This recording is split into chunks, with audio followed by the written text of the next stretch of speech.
নমস্কার সবাইকে। আমি রাজা কৃষ্ণচন্দ্র। হ্যাঁ, সেই গল্পের রাজা। কিন্তু আজ তোমাদের নিয়ে চলেছি একদম আমার নিজের রাজপ্রাসাদে। চলো ঘুরে দেখি কেমন আছে আমার নাটমন্দির, অন্দরমহল আর হাঁড়িভাঙা আম গাছ। এই যে দেখো, এইটা আমাদের নাটমন্দির। এখানেই গোপাল ভাঁড়ের সঙ্গে বসে আমি হাসি ঠাট্টা করতাম। এখনও মাঝে মাঝে মনে হয় হঠাৎ কোথা থেকে গোপাল এসে বলে উঠবে, মহারাজ, একখান কাণ্ড হয়ে গেছে। এইখানেই সভা বসত। সব মন্ত্রীরা, গোপাল ভাঁড় আর মাঝে মাঝে ইংরেজ সাহেবও আসত। তবে ভাই, সিংহাসনে বসে রাজ্য শাসন করা যতটা গম্ভীর শোনায়, তার চেয়েও বেশি মজা ছিল গোপালের কাণ্ড কারখানায়। এই গাছটা চেনো? হাড়িভাঙ্গা আম।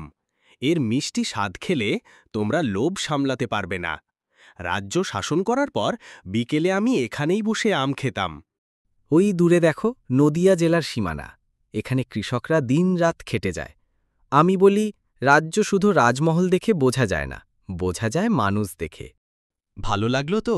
যদি রাজকীয় হাড়ি ভাঙা খেতে চাও আর গোপালের গল্প শুনতে চাও, তাহলে অবশ্যই কমেন্ট করবে। আর হ্যাঁ, সাবস্ক্রাইব করতে ভুলো না।